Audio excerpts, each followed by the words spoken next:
அனைவருக்கும் சாந்தியும் சமாதானமும் உண்டாவதாக welcome to Nisha Suja Tamil channel. இன்றைக்கி நம்ம சேனலில் பார்க்க போகிற வீடியோ என்னென்னு பார்த்தீங்கன்னா ஒரு வெஜிடபிள் கிரேவி தான் நம்ம பார்க்க போகிறோம். இந்த வீடியோ பார்க்குறதுக்கு முன்னாடி நம்ம சேனலில் நீங்கள் ஃபர்ஸ்ட் டைம் பார்க்குறதா இருந்தால் மறக்காமல் நம்ம சேனலில் சப்ஸ்கிரைப் பண்ணுங்கள். பக்கத்தில் இருக்க பெல் ஐக்கானில் ஆளுங்கிறத கிளிக் பண்ணுங்கள். வாங்க இப்போ வீடியோக்குள்ளே போகலாம். நான் இதில் ஒரு 5-6 கேரட் பக்கம் எடுத்து அரிஞ்சு வச்சுருக்கேன். நெக்ஸ்ட்டு பாருங்கள், நான் எடுத்துருக்கிற காய் பார்த்தீங்கன்னா உருளைக்கிழங்கு. இது ஒரு 5 பீஸ் எடுத்துருக்கிறேன். இதையும் நம்ம அரிஞ்சு வச்சுக்கலாம். இதுக்கப்புறமா குக்கரில் நம்ம என்ன பண்ணலான்னா ஃபஸ்ட்டு ஆயில் போட்டுக்கலாம். அது கொஞ்சம் சூடேறினதுக்கப்புறமா நான் ஃபஸ்ட்டு போடுறது ஆனியன். நான் இதுக்கு 4 ஆனியன்ஸ் எடுத்திருக்கேன். லைட்டாக கிரைண்ட் பண்ணி எடுத்திருக்கேன். சும்மா தட்டின மாதிரி எடுத்தால் போதும்.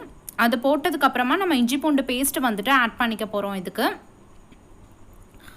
வெஜிடபிள் அப்படிங்கிறதுனால நம்ம ஓரளவுக்கு கம்மியாக ஆட் பண்ணாலே போதும், நிறைய ஆட் பண்ணுங்கிற அவசியம் இல்லை. ஸோ இப்போ இது ரெண்டையும் நல்லா கிளறி விட்டுட்டு நெக்ஸ்ட்டு நான் ஒரு 3 தக்காளி எடுத்திருக்கேன்.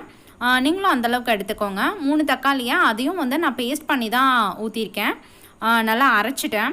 இப்போ இதுக்கு நம்ம என்ன ஆட் பண்ண போகிறோன்னா நெக்ஸ்ட்டு நம்ம கொஞ்சமாக இது மிளகாத்தூள் மட்டும் நான் போட்டுக்க போகிறேன். நல்லா கலர் கொஞ்சம் கிடைக்கும் ஆரம்பத்திலே போட்டோம்னா. தேவையான அளவு தான், ஃபுல்லுக்கும் கிடையாது, இந்த அளவுக்கு மட்டும் நம்ம மிளகாத்தூள் போட்டுக்கலாம். இது நல்லா பச்சை வாடை போகிற வரைக்கும் இதை நல்லா வதக்கணும். நெக்ஸ்ட்டு பார்த்திங்கன்னா நம்ம அரிஞ்சு வச்சுருக்க கேரட்டு உருளைக்கிழங்கு நம்ம போட்டாச்சு ஃபஸ்ட்டு. இதுக்கப்புறமா நம்ம இன்னும் நான் வெஜிடபிள்ஸ் போட போகிறேன், ஆட் பண்ண போகிறேன். இதை ஃபஸ்ட்டு நல்லா ஈவனாக கிண்டி விட்டுக்கோங்க. ஏன்னா இது பொடி பொடியாக நல்லா அரிஞ்சிருக்கோம் இல்லைங்களா. ஸோ இது எல்லாத்துலேயுமே ஈவனாக போகிற மாதிரி நல்லா கிளறி விட்டுக்கோங்க. நெக்ஸ்ட்டு பார்த்தீங்கன்னா நம்ம என்ன பண்ண போகிறோம்னா காலிஃப்ளவர் ஆல்ரெடி நான் மோஸ்ட்லியாக காலிஃப்ளவர் வாங்கினா நம்ம என்ன பண்ணுவோம், சுடு தண்ணியில் போட்டு எடுத்துப்போம் இல்லையா. அதனால் எடுத்து அது தனியாக வச்சுருந்தேன். ஸோ அதையும் நான் ஆட் பண்ணியாச்சு. நெக்ஸ்ட்டு க்ரீன் பீஸ், பச்சை பட்டாணி, இதையும் நான் சேர்த்திக்கிறேன். இதையும் சேர்த்துட்டு இதையும் நல்லா எல்லா காயும் சேர்த்து நம்ம மிக்ஸ் பண்ணிக்கலாம். பார்க்க நல்லா கலர்டு வெஜிடபிள்ஸ் நல்லாயிருக்கும். இப்போ பாருங்கள், நம்ம இதுக்கு இந்த காய்க்கு தேவையான அளவு நம்ம உப்பு, அப்புறம் மறுபடியும் மிளகாத்தூள் இதெல்லாம் நம்ம ஆட் பண்ணிக்கலாம். ஆட் பண்ணிவிட்டு நல்லா எல்லாத்தையுமே சேர்த்து நல்லா கிண்டி விட்டுருங்க. ஃபுல்லாக கிண்டி விட்டதுக்கு அப்புறமா கொஞ்சமாக இதுக்கு எந்த அளவுக்கு தேவையோ அந்தளவுக்கு நீங்கள் தண்ணி ஊற்றிக்கலாம்.